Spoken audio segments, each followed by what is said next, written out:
తిరుమల మొదటి ఘాట్ రోడ్డులో నిన్న డ్రోన్ ఎగురవేసిన దినేష్ను అదుపులోనికి తీసుకుని కేసు నమోదు చేశామని TTD chief security officer Narasimha Kishore తెలిపారు.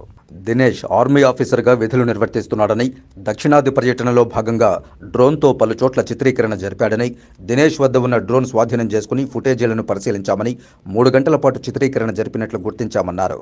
ఘాట్ రోడ్డులో మంచి లొకేషన్ కనబడడంతో 53వ మలుపు వద్ద చిత్రీకరించాడన్నారు.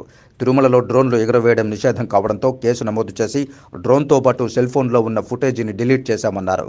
ప్లాస్టిక్ డ్రోన్ కావడంతో అలిపిరి వద్ద తనిఖీల్లో భద్రతా సిబ్బంది గుర్తించలేకపోయారని, భద్రతను పటిష్టం చేయడంలో భాగంగా రానున్న 2 రోజుల్లో అధునాతన యంత్రాలను కొనుగోలు చేసి భద్రతను మరింత పటిష్టం చేస్తామన్నారు. తిరుమలలో నిషేధిత వస్తువులపై భక్తులకు అవగాహన కల్పించేందుకు తిరుమలతో పాటు టోల్గేట్, తిరుపతిలో సూచిక బోర్డులు ఏర్పాటు చేస్తామని తెలియజేశారు. స్కానర్స్లో మనం ఇంకా ఇంప్రూవ్ చేయాల్సి ఉంది. లేటెస్ట్ స్కానర్స్ కోసం now we're searching for all the airports ఏం వాడుతున్నారు. ఎయిర్పోర్ట్స్లో కొత్తగా స్కానర్స్ తీసుకొచ్చారు. అది ఇంకా స్టిల్ ఎక్స్పెరిమెంటల్ బేసిస్ ఉన్నాయి.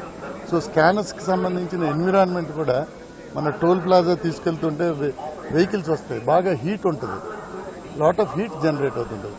సమ్టైమ్స్ స్కానర్స్ కూడా స్టక్ అవుతుంటే there are so many problems respect to the checking of baggages. But still we're improving. టీటీడీకి సంబంధించినంత వరకు దేశంలోనే one of the best security ఉన్న కాడికి బెస్ట్ సెక్యూరిటీ మెజర్స్ తీసుకున్నాము. టెక్నాలజీ కూడా we have got the best technology. But still ఇంకా improve అవుతుంది. ప్రపంచంలోనే సెక్యూరిటీకి సంబంధించిన gadgets, plastic explosives related gadgets రావాల్సి ఉంది. బట్ నిన్న మన ఎంక్వైరీలో తేలింది ఏంటంటే అతనికి ఎటువంటి మాలిఫైడ్ ఇంటెన్షన్ అయితే ఏం లేదు. ఒక పిలిగ్రిమ్గా వచ్చాడు, సౌత్ ఇండియా అంతా టూర్ చేసుకుంటూ వచ్చాడు. ఆయన తీసుకొచ్చిన డ్రోన్ కూడా ఆ పర్పజే. Is a army officer, responsible officer. So wide campaigning చేయాల్సి ఉంది డ్రోన్స్ క్యారీ చేయకూడదని.